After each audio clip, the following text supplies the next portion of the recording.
Salut les formateurs, dans cette vidéo je vais vous parler d'accompagnement. C'est Fadil qui m'a demandé des informations sur l'accompagnement visant à l'autonomie de l'apprenant.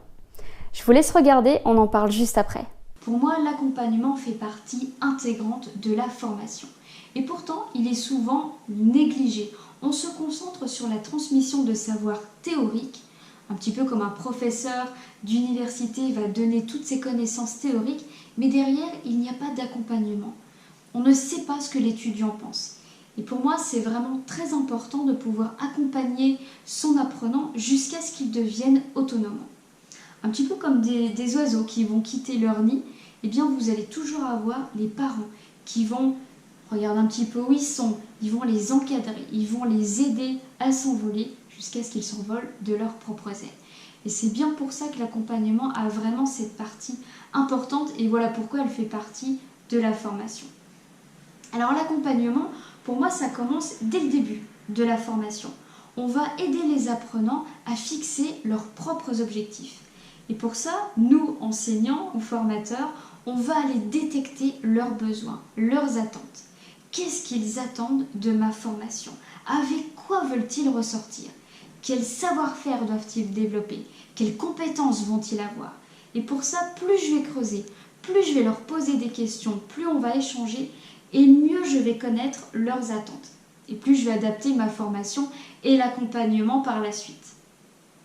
Alors évidemment, le fait de pouvoir échanger avec eux, ça va me permettre aussi de détecter leur profil. En effet, je ne vais pas me comporter de la même manière avec un leader ou une personne qui est timide. Un timide, je vais devoir aller le chercher. Il va peut-être manquer un petit peu de confiance en lui pour certains gestes qu'il devra pratiquer. Donc là, je sais que je vais devoir le pousser un peu plus, le valoriser un peu plus qu'un leader qui, lui, va prendre des décisions beaucoup plus facilement, il va prendre des initiatives. Donc je ne vais pas gérer les personnes de la même manière. L'accompagnement, bien sûr, je vais rendre acteur mon apprenant. Plus il est acteur, et mieux ce sera, plus il va devenir autonome. Et là aussi, c'est lui qui va fixer ses objectifs.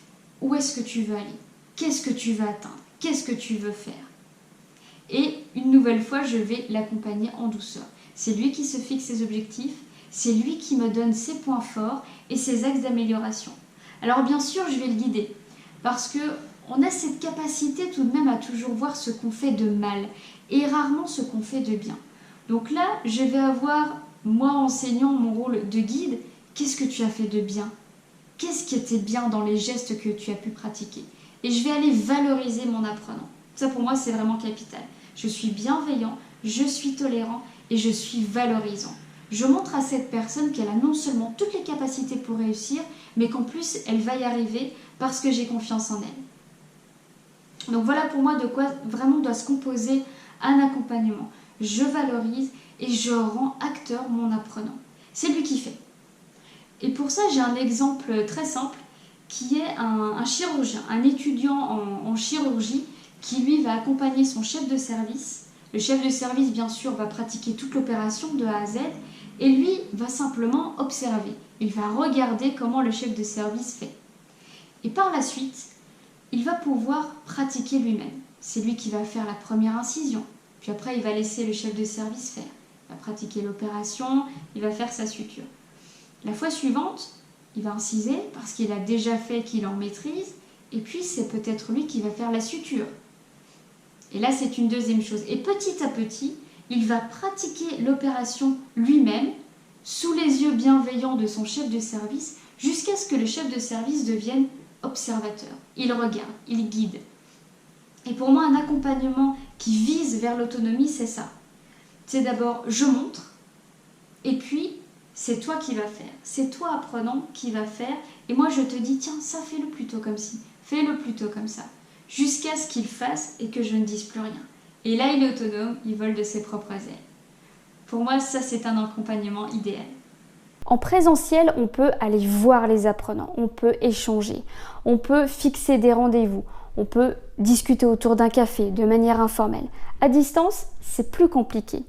Quoique, on peut très bien accompagner à distance en respectant les gestes barrières. Il suffit d'animer par visioconférence, On peut se voir, on peut s'écouter, on peut partager nos écrans et on peut aussi animer via des classes virtuelles. Il suffit de s'adapter. Vous allez me dire, c'est pas toujours évident et je suis bien d'accord avec vous. Savoir s'adapter fait partie du métier de formateur et pourtant il n'y a aucune formation sur ce sujet. On forme à la conception de formation, comment réguler un groupe, comment animer, mais par contre, il n'y a pas de formation sur comment s'adapter en formation. Comment est-ce que j'anime quand mon vidéoprojecteur ne fonctionne pas? Comment est-ce que je fais quand j'ai 3 apprenants qui ne sont pas là?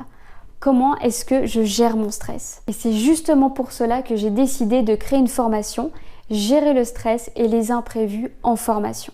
Ma formation à la réalité terrain vous permet d'être prêt à toute situation imprévue. Mon expertise vous permettra de vous épanouir en favorisant la relation à l'autre, en supprimant le stress, d'animer de manière spontanée et positive et gagner en sérénité pour l'animation de vos formations. Si la formation ne vous convient pas, vous avez un délai de rétractation de 14 jours. Je vous avais promis une surprise de taille, je ne vous ai pas oublié. Les 10 premiers inscrits auront une réduction de 100 € sur le prix de l'offre de la formation. N'attendez plus et cliquez juste en dessous et on commence la formation. Vous êtes prêts? Alors à tout de suite!